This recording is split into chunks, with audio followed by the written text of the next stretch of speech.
Hello guys, வணக்கம் and welcome back to the film புது YouTube channel.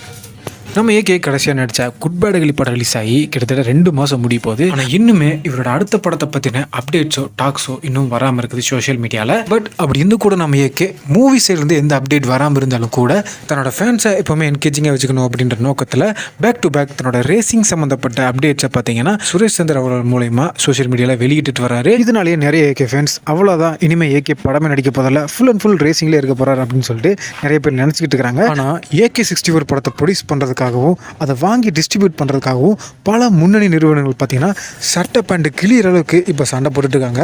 இது எல்லாத்தையும் கவனிச்ச நம்ம ஏகே, ஏன்டா எடுக்காத படத்துக்கு இந்த அளவு அழுவுறீங்களே அப்படின்ட்டு ஒரு 2 நிறுவனத்தை மட்டும் நம்ம ஏகே இப்போதைக்கு செலக்ட் பண்ணி வச்சிருக்காரு. அந்த 2 நிறுவனம் என்ன அப்படின்னு பார்த்தீங்கன்னா, நம்ம ஏகே இதுக்கு முன்னாடி நடித்தா குட் பேட் அகலியை ப்ரொடியூஸ் பண்ண மைத்ரி மூவி மேக்கர்ஸும், இப்போதைக்கு கோலிவுட்டில் செல்வாக்கு மிக்க ப்ரொடக்ஷன் ஹவுஸாக இருக்கக்கூடிய சன் பிக்சர்ஸையும் நம்ம ஏகே செலக்ட் பண்ணி வச்சிருக்காராம். ஏன்னா இந்த 2 ப்ரொடக்ஷன் ஹவுஸ் தான் இதுக்கு முன்னாடி அவர் நடித்த படங்களுக்கு கரெக்டான டயத்தில் சம்பளம் கொடுத்துருக்காங்க. இவர் எதிர்பார்த்ததோட டபுள் மடங்காகவும் சம்பளம் கொடுத்துருக்காங்க. ஸோ இதனாலே நம்ம ஏகே தன்னோட அடுத்த படத்தை பெரிய பட்ஜெட்டில் பண்ணணும் அப்படின்றதுக்காக இந்த 2 பெரிய நிறுவனங்களையும் நம்ம ஏகே தன்னோட லிஸ்ட்டில் வச்சிருக்காரு. இப்போ டேரக்டர் மட்டும் தான் ஃபிக்ஸ் ஆகாமல் இருக்குது. ஆனால் அதுவுமே இப்போ இவர் தான் டேரக்டர் அப்படின்ட்டு கிட்டத்தட்ட உறுதியாக இருக்குது. அது யாருன்னு பார்த்தீங்கன்னா, நம்ம ஆதிக் ரவிச்சந்திரன் அவர்கள் பார்த்தீங்கன்னா ரீசெண்டாக ஒரு ஸ்கிரிப்ட் ஒன்று எழுதிட்டு இருக்காராம். ரெட் டிராகன் ரிட்டர்ன்ஸ் அப்படின்ற ஒரு தலைப்பில் எழுதிட்டு இருக்காராம்.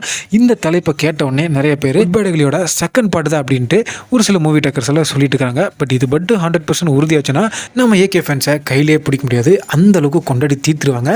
உங்களுக்கு நம்ம AK-64 படம் ரெட் டிராகன் ரிட்டர்ன்ஸ் படம் வேணுமா, இல்லை ஆதிக்கிட்ட இருந்து வேற கதைக்களம் கொண்ட ஸ்டாண்டர்ட் ஃபிலிம் வேணுமா அப்படின்றத கமெண்ட்ல சொல்லுங்க. மீண்டும் ஒரு இன்ட்ரெஸ்டிங்கான வீடியோவில் நான் உங்களை சந்திக்கும் வரை stay tuned and stay safe.